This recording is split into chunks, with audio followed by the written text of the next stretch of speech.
lamang aking kalakasan. Sa piling mo, tagumpay ko'y naranasan.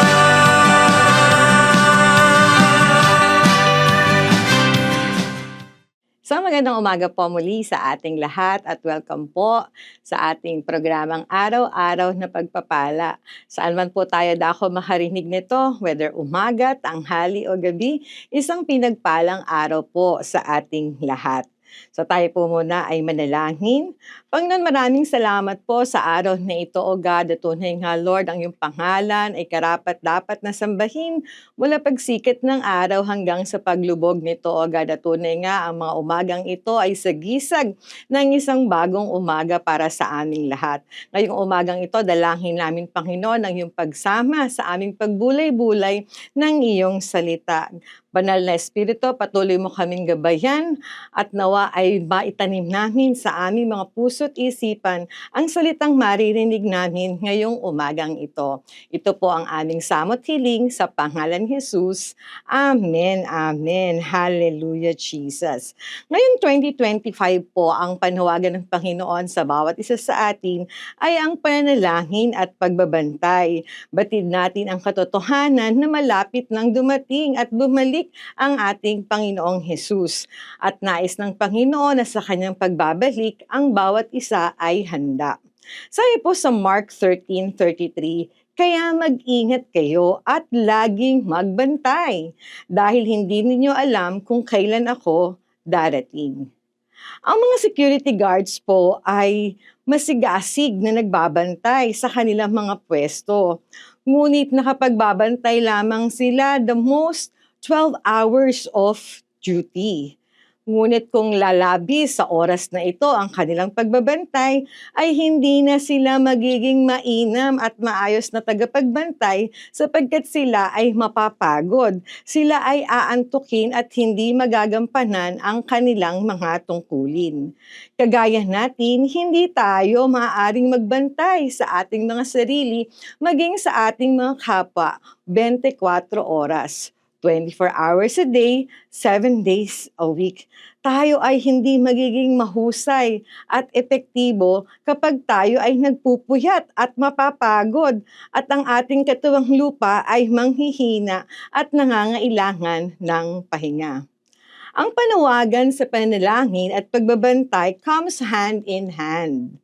Hindi natin sila pwedeng paghiwalayin sapagkat sa panahon na ang ating pisikal na mga katawan ay hindi na kayang magbantay, ang panalangin ang siyang magbabantay para sa atin. Kapag tulog na ang iyong katawang lupa, ang panalangin ang siyang magsisilbing gabay at siyang titingin sa atin sa ating paghihimlay. Amen. No, it gives us the security that our prayers shielded us when we sleep. Tayo po ay parang mga bata na binabantayan ng libo-libong mga anghel sa kalangitan. Hindi ba't ito po ay napakaganda at napakainam? Hallelujah! Ngunit paano nga ba tayo mananalangin? Sabi po sa Matthew chapter 6 verse 9 to 13, ganito kayo dapat manalangin. Ama naming nasa langit, sambahin nawa ang iyong pangalan. Dumating nawa ang iyong kaharian, masunod nawa ang iyong kalooban dito sa lupa tulad ng sa langit. Bigyan mo kami ng aming pagkain sa araw-araw at patawarin mo kami sa aming mga kasalanan tulad ng pagpapatawad namin sa mga nagkasala sa amin. At huwag mo kaming hayaang matukso, kundi iligtas mo kami sa masasama. Ang eksenang ito sa Biblia ay ang pagtuturo ni Jesus sa kanyang mga disipulo kung paano manalangin. Sa kapanahunan po natin ngayon, ang patuloy na pagtuturo ni Jesus ay ipinapaabot sa atin sa pamamagitan ng kanyang salita. Una, manalangin at tumawag tayo kanino daw? Manalangin at tumawag tayo sa Diyos Ama nating nasa langit. Sabi nga po sa Biblia, those who call upon the name of the Lord shall be saved. Pangalawa, paano tayo mananalangin? Tinuturuan tayo ni Jesus na magtiwala sa Ama. Bagamat tayo ay maraming mga hinaing at daing, ngunit ang pinakamainam na plano at nais pa rin ng Panginoon ang mapangyari sa ating mga buhay. Hindi natin pwedeng ipilit ang ating mga nais kung di mangyari nawa ang kanyang kalooban. Many plans are in the man's heart, but the Lord's plans prevails. Pangatlo, tinuturuan tayo ng Panginoong Hesus na umasa sa kanyang biyaya sa araw-araw. Sa laki at pag-ibig ng Diyos sa bawat isa sa atin, sapat-sapat ang kanyang biyaya sa araw-araw. Siya po ang tapat na nangako sa atin na hindi niya tayo pagkukulangin. Higit lalo ang mga taong umaasa at nagtitiwala sa Kanya. For God shall richly supply all our needs according to His riches and glory through Christ Jesus. Pang-apat, tinuturuan tayo ng Panginoon na ilagak sa Kanya ang ating mga kasalanan upang ihingi ng tawad at Kanyang paglilinis. At pinaalalahanan din tayo ng Panginoon na sa Kanyang pagpapatawad sa ating mga kasalanan, dapat tayo ay magpatawad din sa mga taong nagkakasala sa atin. Sabi po ng Biblia, forgive just as the Lord forgive you your sins. Panglima at huli, tinuturuan tayo ni Jesus na manahan sa Kanya upang makaiwas sa tukso at magkaroon ng kapayapaan sa Kanyang pag-iingat. Kailangan tayong manalangin at magbantay sapagkat mayroon tayong kaaway.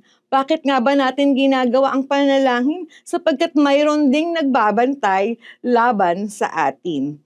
Sabi nga po sa John 10:10, ang wika ni Jesus, dumating ang magnanakaw para lamang magnakaw, pumatay at manira. Naparito ako upang ang tupa ay magkaroon ng buhay, buhay na masaganang lubos. Praise the Lord. Amen.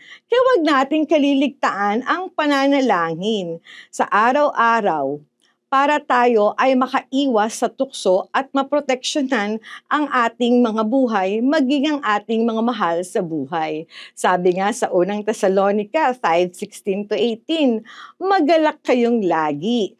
Palagi kayong manalangin at magpasalamat kayo sa Diyos sa lahat ng pagkakataon sapagkat ito ang kalooban ng Diyos para sa inyo sa inyong pakikipag-isa kay Kristo Jesus. Manalangin po tayo.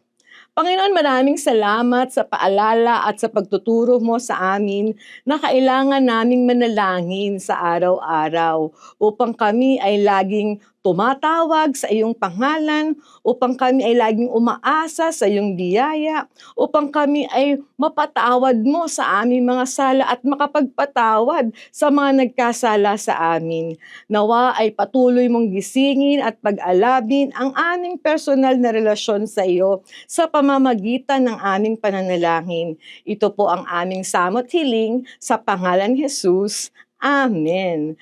Tayo po ay patuloy na manalangin at magbantay upang lagi tayong makaasa sa grasya at biyaya ng Panginoon upang ating makamit ang kanyang araw-araw na pagpapala. Tandaan, ikaw ay mahalaga sa Diyos. Mahal tayo ng Diyos. Have a blessed day ahead. God bless us everyone.